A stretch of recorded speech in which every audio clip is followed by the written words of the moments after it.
उदाहरण थोड़ा सा देकर अपनी बात खत्म करूंगा, क्योंकि कोई बात शेष नहीं बची है। जैसे हमको 1 एकड़ खेत में धान है, सबसे कठिन धान ही होता है, और धान का ठूठ है, और हमको लगता है कि इसमें 2 बार रोटावेटर कराना पड़ेगा, आपको जो है वो क्या हैरो कराना पड़ेगा, और इसमें कास्ट बहुत आएगी। लेकिन मैं आपको समझाना चाहता हूँ एक तरीके से कि अगर आप 1 एकड़ खेत के फसल के अवशेष को आपने सड़ा लिया, तो मान के चलिए कि आप अगर जो 2000 में खेत तैयार हो रहा है तो बहुत होगा कि 3000 4000 एकड़ में तैयार होगा, लेकिन आप कम से कम मैं गारंटी के साथ कहता हूँ कि 5000 रुपए की प्रति एकड़ की खाद आपके खेत में सड़ के पैदा हो जाएगी, जो 1 साल नहीं वो 3 साल 4 साल 10 साल 5 साल वो काम करती रहेगी।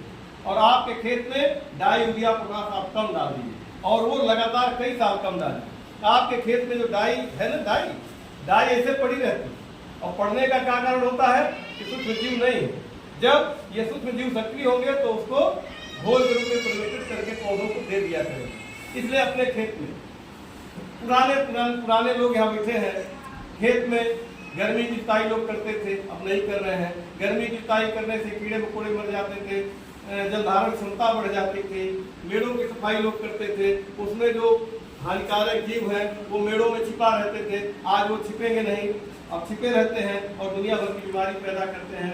बीज का शोधन आप अवश्य किया करें, क्योंकि 10 रुपए के शोधन से आपका जो बीज होगा जो बढ़िया से पैदा होगा, उसमें कोई रोग नहीं लगेगा। और अगर आप बीज नहीं शोधित करते हैं तो फिर 20 रुपया नहीं खर्च करेंगे तो 1000 की दवा डालेंगे, 1000 की दवा डालेंगे, काश का प्रोडक्शन आपका बढ़ रहा है नहीं बढ़ रहा। इसके बाद आपका जो उत्पाद होगा वो विषैला होगा। दूसरा नुकसान ये हो गया, इसलिए आप थोड़ा सा सावधानी घटी, दुर्घटना घटी, कुछ सावधानियां बरतिए। जैसे हमको बीज शोधन करना चाहिए, लाइन से बुआई करनी चाहिए, गर्मी की जुताई करनी चाहिए, मेड़ों की सफाई करनी चाहिए। इस तरह से कुछ सावधानियां बरतेंगे, आपकी लागत कम होगी, उत्पादन अच्छा और स्वस्थ होगा। इन्हीं बातों के साथ मैं अपनी वाणी को विराम देता हूँ। जय हिंद, जय भारत।